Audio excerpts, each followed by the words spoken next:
Olá, bom dia! Estamos no ar com mais um programa Clube da Bola, aqui diretamente dos estúdios da TV Rio Preto, com transmissão ao vivo pelo canal 7 da NET e também no meu Facebook, Juliana Araújo. Desde já, eu agradeço a vocês, nossos telespectadores, pela companhia. E para falar hoje de bastante futebol, bastante mesmo, tem Campeonato Brasileiro e tem também um assunto futebol americano hoje. É um assunto muito bacana aí, a gente sabe que os brasileiros são muito fãs do futebol americano, assim como da NBA. E hoje eu tenho dois convidados aqui muito envolvidos nesse esporte, que são o treinador do Oilers, a equipe de São José do Rio Preto, que é o Alexandre Ribeiro, e o José Liso, que é jogador, é o Oilers, pronunciei certo? Oilers. Ixi, desculpa então, gente, é Vailers. Que bom que vocês me falaram. Tá bom. Então é o Vailers, o Alexandre do Vailers e o José Liso. Gente, muito obrigada por terem vindo, viu? Obrigado, a gente que agradece. E vamos começar então, a gente vai falar bastante sobre isso no segundo bloco. Agora eu quero começar então, fala um pouquinho o início. Quantos anos faz que tem o futebol americano? De quem foi a ideia de montar essa equipe rio-pretense? Como começou tudo isso? A equipe de Rio Preto começou, na verdade, de um bando de moleque, amigo, mais ou menos uns 10 anos atrás, 10, 12 anos atrás, que a gente jogava sem equipamentos, jogava só por jogar lá no Recanto Real. Depois de um tempo, não só em Rio Preto, mas como o Brasil, foi começando a surgir equipes. Surgiu equipe em São Paulo, no Rio, no Nordeste. E a gente viu uma oportunidade de abrir uma equipe aqui em Rio Preto. Foi mais ou menos em 2008, foi quando foi fundado o Rio Preto Vailers mesmo como equipe. Legal. E de lá para cá foi uma evolução. A gente começou com um time de sem equipamentos, que a gente chama de no pads, onde a gente não usa aquela armadura característica do futebol americano.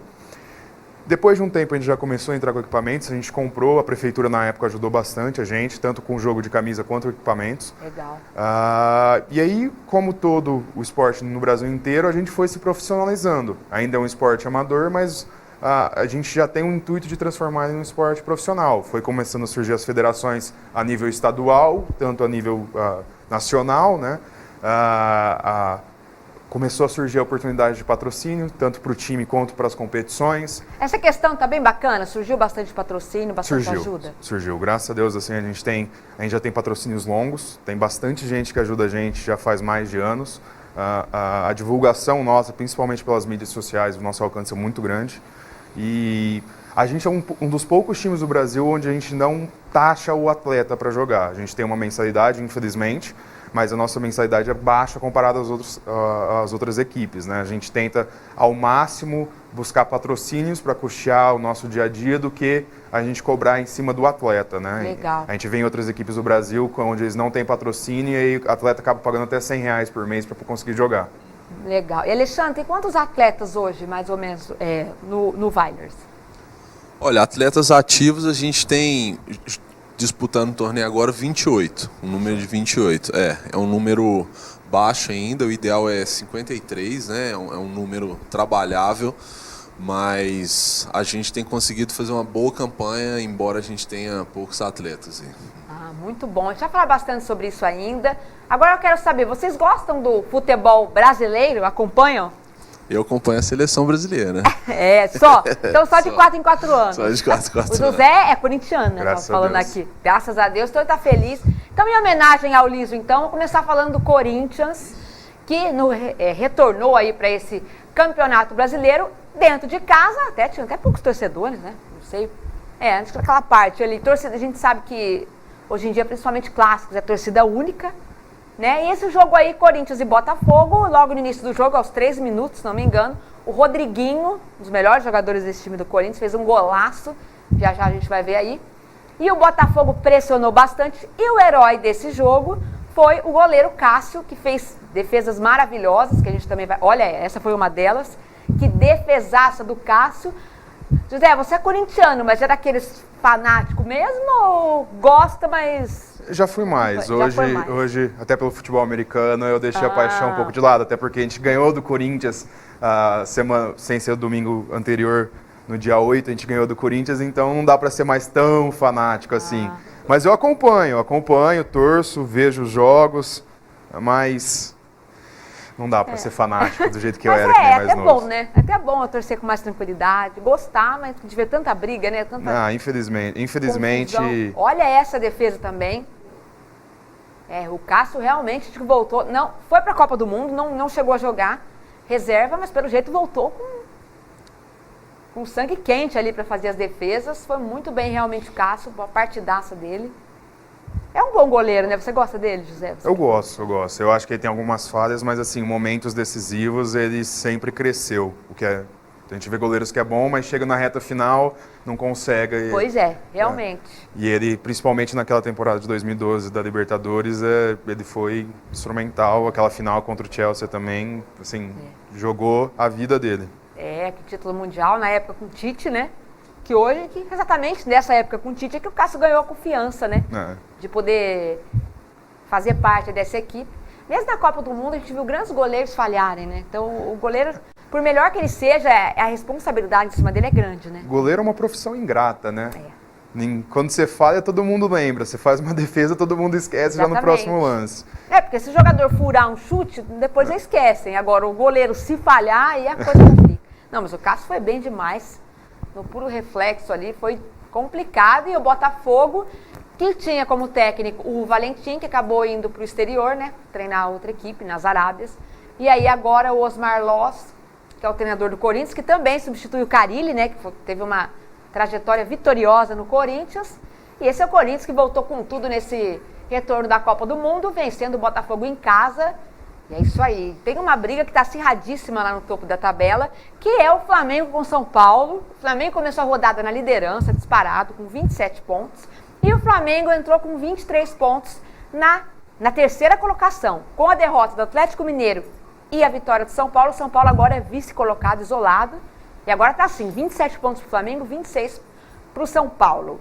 O São Paulo Você acompanha também os rivais, José? Um pouco, né? Um pouco. E você consideraria assim, porque muda muito, né? Uhum. Dependendo dos últimos anos, você tinha uma rivalidade grande entre Palmeiras e Corinthians. Depois São Paulo e Corinthians parece que ficou mais acirrado. Qual você consideraria a maior rivalidade hoje entre os paulistas? Hoje com certeza Palmeiras e Corinthians. Palmeiras pelo histórico recente dele de contratações, de boas campanhas, com certeza é o maior rival do Corinthians hoje. Mas Corinthians e São Paulo também não fica muito atrás, não. Fica, né? Clássico é clássico, né? Independente de como que ele tá na tabela, não tem favorito mais. O Palmeiras e Corinthians, o Corinthians com uns 2 anos, quase uns 2 anos sem vencer o Palmeiras, depois se inverteu. Agora é o Corinthians que está com mais vitórias à frente. Então, conforme vai mudando, o Santos, que até outro dia não era tão rival do Palmeiras, hoje é demais, depois da Copa do Brasil, depois dos últimos acontecimentos. E por falar nisso, a gente está falando aqui em clássico, e hoje tem clássico, Santos e Palmeiras na Vila Belmiro, às 8 horas da... Não, perdão, no Pacaembu, não na Vila, no Pacaembu, com o mando do Santos, às 8 horas da noite. Algum palpite para o clássico? O Alexandre tá quietinho, não é por nada, né? Porque ele falou que não acompanha muito, né, Alexandre? Mas depois ele vai falar bastante do futebol americano. Algum palpite, José? Empate, né? Empate? Que ninguém ganha, você tá bom o empate, né? Eu espero, todo mundo sabe que dê Palmeiras, né? Mas a gente sabe que Palmeiras, apesar de um time milionário, de ter bastante jogadores, tem dado uns tropeços aí que não pode, né? E clássico é aquela coisa, né? No futebol americano também é assim, um detalhezinho pode definir o jogo. Na verdade, o jogo é feito de detalhes, né? Especialmente no ataque, por exemplo. Cada jogador tem que fazer a sua função em todas as jogadas, porque um pequeno deslize pode comprometer toda a jogada, né? Então a gente foca no detalhe, a gente mira pequeno para errar pequeno. É isso aí. Esse é o jargão que a gente usa. A gente vai então para um rápido intervalo e na volta a gente vai mostrar algumas imagens, né, que a gente tem na internet do José e também do Alexandre, e a gente vai falar também mais, eles vão explicar um pouquinho sobre a competição, que eles têm final no domingo, e sobre a carreira deles ainda de 7 anos, né, mas que tá fazendo muito sucesso e tem muito ainda pela frente, né? Voltamos já.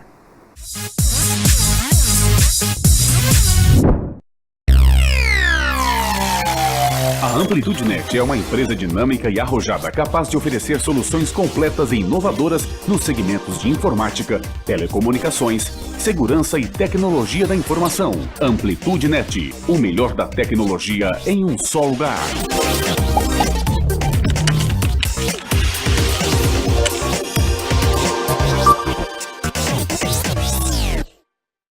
Toda mãe sabe o que é melhor para o seu filho, não é mesmo? E olha que a gente é capaz de tudo, inclusive de decidir a qualidade da água. E é por isso que eu escolhi água mineral natural Minagem. Sua pureza, leveza e equilíbrio são diferenciais que afloram da natureza para a nossa vida. E saber a origem da água é mais importante ainda. Não basta ser água, precisa ser água mineral Minagem. Nessa, eu confio.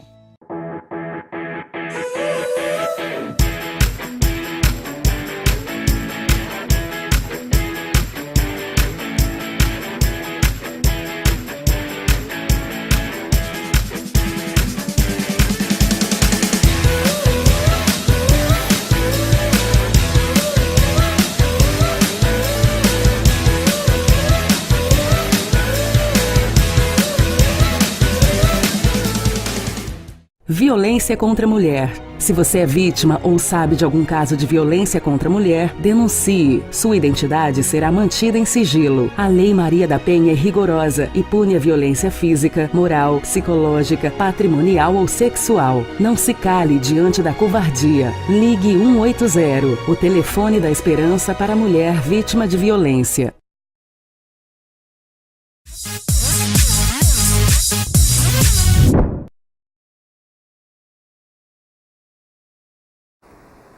Estamos de volta para falar agora de futebol americano. A gente tem algumas imagens aí. Eu vou pedir que assim que der para a gente colocar as imagens no ar aí. Olha, você lembra de que olhando cada imagem você sabe, como é que eu vou dizer assim?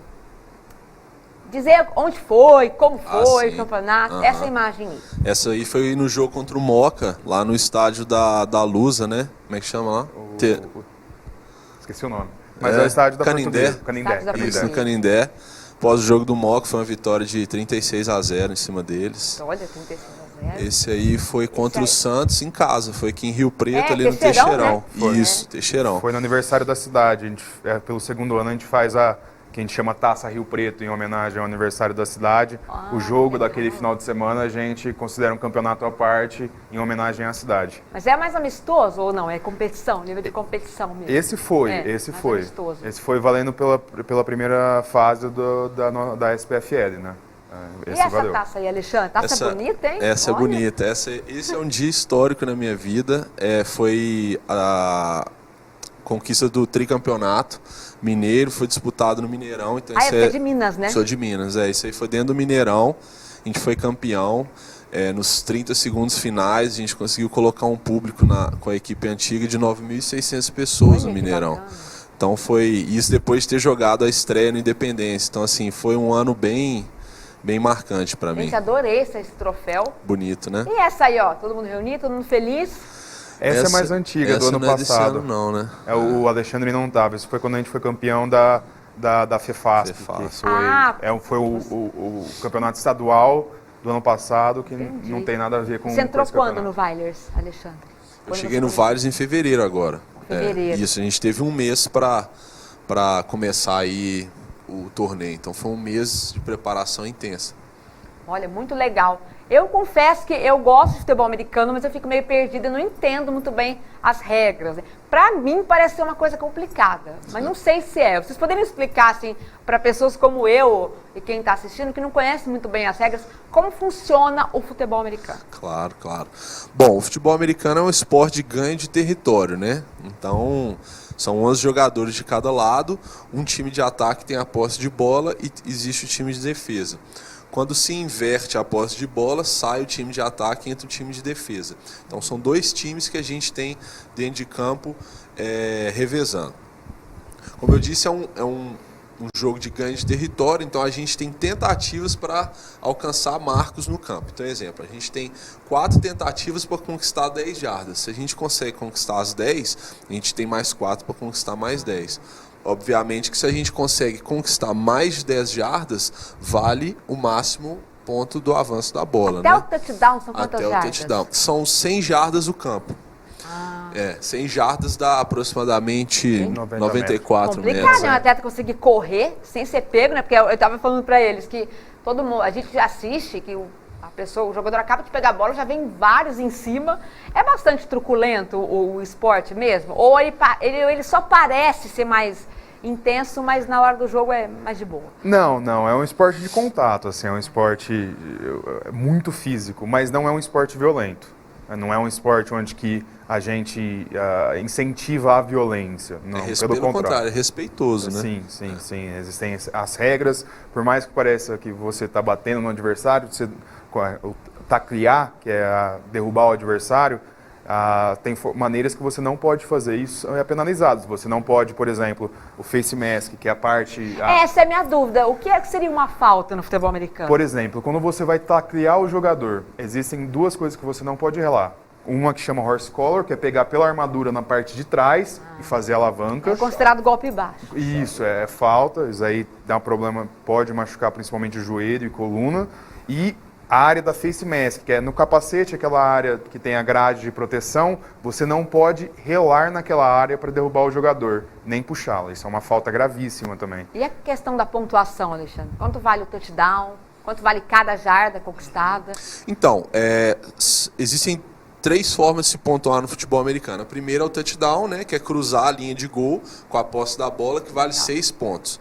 Conseguindo o touchdown, você tem a tentativa do chute extra, que a gente chama de extra point. Então você chuta e vale mais 1 ponto. Ou seja, você tem, em cada jogada, você tem a oportunidade de fazer 7 pontos. Caso você se aproxime do touchdown, mas você não consiga conquistá-lo, você pode optar por chutar um field goal, que é chamado.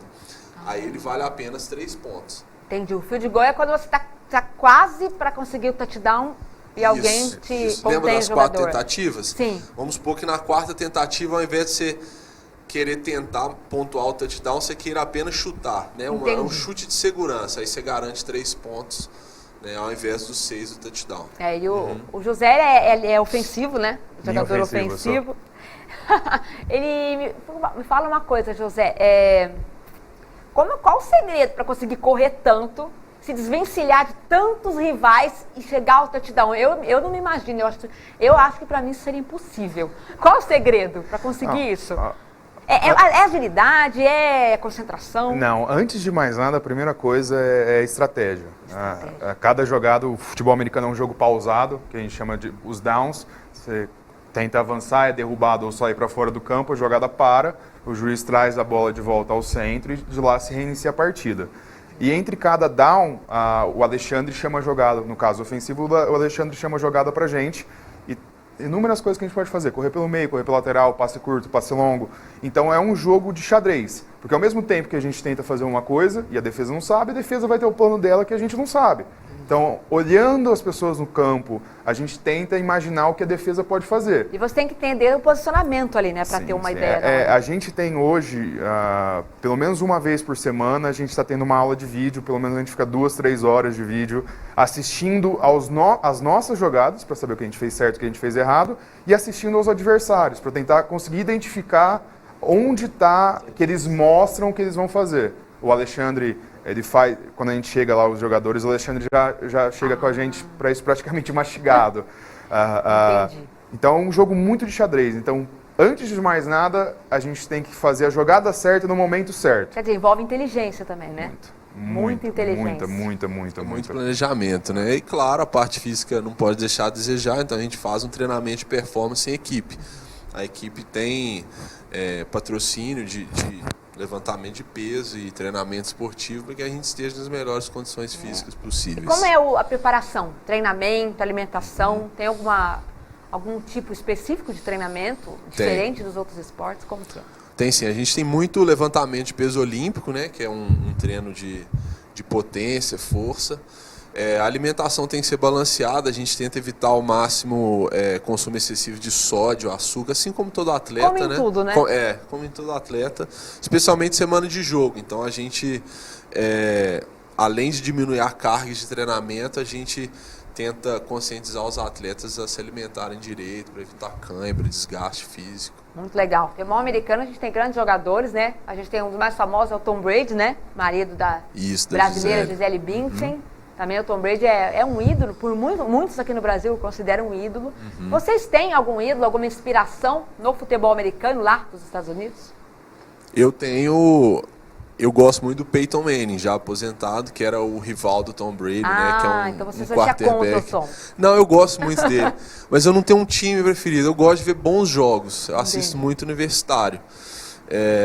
Então, assim, se eu tivesse de falar uma pessoa que eu sempre segui, assim, foi o Peyton Manning. Eu também sou fã do Peyton Manning, que o primeiro jogo de futebol americano que eu vi foi a vitória do Colts em cima do Bears no Super Bowl. 2006. 2006. Foi o primeiro jogo que eu vi também. E começou assim, como vocês descobriram que gostavam? Não, eu vou seguir a carreira Extremamente sem querer. Que nem esse jogo, foi um domingo, eu tava fazendo nada em casa, eu tava passando no canal. Então foi assistindo, aí de eu vi repente... aquilo, todo mundo sabia o que era futebol americano, vi em filme, essas coisas, mas eu nunca tinha assistido um jogo. Aí eu vi aquilo e falei, cara, isso parece ser interessante, eu vou assistir. Olha Assisti, não sabia que era Super Bowl, não fazia a menor ideia que era nada. Assisti, gostei, o Colts ganhou, o Peyton Manning era o quarterback do Colts naquela época. Eu falei, cara, eu gostei desse cara, gostei desse time, vou começar a acompanhar o futebol americano.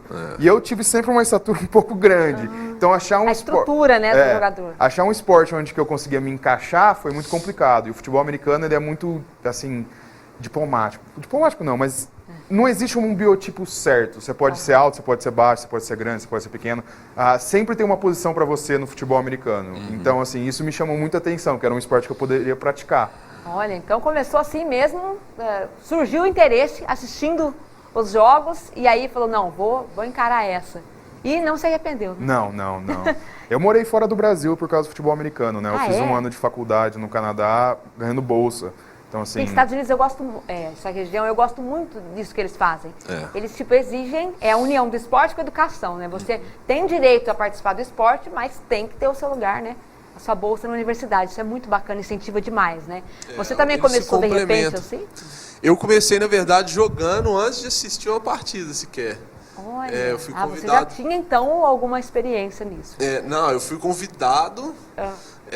a jogar, comecei a jogar, joguei 1 ano e meio antes de assistir a primeira partida, que foi em 2006. Então, assim, eu caí de paraquedas, o pessoal me ensinava, inclusive quem me convidou é um grande amigo meu, Gabriel Tordóia, aposentou esse ano, depois de 12 anos. Ele que me ensinou tudo, assim. E aí eu assisti a primeira partida em 2006, o acesso na época era mais difícil, tinha que ter TV fechada, não tinha YouTube, não tinha nada disso. Aí depois que eu assisti a primeira partida que começou a clarear a minha ideia, eu comecei a entender do esporte. É muito legal mesmo e pra mim tá sendo esclarecedor também, né? Porque eu não entendia, eu só entendia de touchdown, que quem passasse aquela linha marcava os pontos, porque às vezes eu via jogos em que um time estava quase ganhando, de repente em segundos, minutos, tudo vira, né? E um lance, o que vale mais é o touchdown, né? Você dizia. O touchdown, exatamente. Mas eu gostei, eu vou começar a acompanhar mais agora o futebol americano, realmente tem crescido bastante. E final, né? Domingo, vamos convocar os torcedores aí, quem gosta de futebol americano, quem não gosta para assistir, quem sabe pega gosto, né, pelo esporte. Fala aí, então, para essa final e vamos chamar os torcedores da região para acompanhar o Vailers. Tá, a final acontece agora domingo, né, às 14 horas em Santo André. Se você quiser mais informações, acompanhe o nosso Facebook, né, o Rio Preto Vailers. A gente está fechando ônibus de torcida, então os torcedores que quiserem ir... É Vailers, não é o Wailers. Vailers. É só lembrar do Rottweiler, do cachorrinho. É verdade, agora que eu estou percebendo, agora eu não esqueci. Aí facilita. Então fica o convite para o telespectador que quiser assistir e apoiar o time da cidade. É um time que tem... conseguido grandes conquistas, né, aqui na região, então a gente está invicto e vai disputar a final contra a Portuguesa, que é o tricampeão. Bicampeão. Não vai ser tricampeão. É verdade. Não vai. É o bicampeão invicto, né, que tem o favoritismo agora, né, dentro do estado, mas a gente vai lá e conta com o apoio da torcida para nos ajudar. Já que a gente falou no nome, por que Vailers? Por que essa inspiração no Rottweiler? Era meio engraçado, quase que a gente se chamou Rio Preto Capivaras. Olha só! Não mete medo em ninguém. Foi até um ex-presidente do time que Capivaras porque Rio Preto tem bastante capivaras? Foi uma votação entre o pessoal que jogava na época e aí o presidente que saiu, que o Ivan, falou, quer saber, não, capivara coloca medo em Não, ninguém. não. E aí ele tinha 2 Rottweilers, se não me engano, e ele falou, vamos chamar Rio Preto Rottweiler. Só que Rottweilers era muito grande e a gente encurtou para Rio Preto Weilers, né? Ficou Tanto é que o ótimo. mascote é o Rottweiler, a inspiração surgiu disso. É mais imponente, né? Eu também gosto mais que capivara. Você sentiria confesso. medo de Rio Preto Capivaras? Ninguém É. sentiria medo do Rio Preto A Capivaras. Diego tá fazendo, nosso câmera tá fazendo só. Não, e É melhor. surgiu, eu não lembro em que cidade, é no sul, se eu não me engano, mas tem hoje um time que é não sei o que, Capivaras. Ah, é? É no sul, eu não lembro qual cidade Eu que é, não mas sabia. tem. Mas acho melhor o Weilers, é bem bacana também. eu gosto. Deve ser algum significado, né? Agora tivemos os meninos da Tailândia lá, ficaram presos na caverna. Javalis, né? São as equipes deles. E eu acho que deve ser o que representa. Capivaras representava a cidade, mas eu também acho que Vários ficou melhor. não era muito bacana, É. não.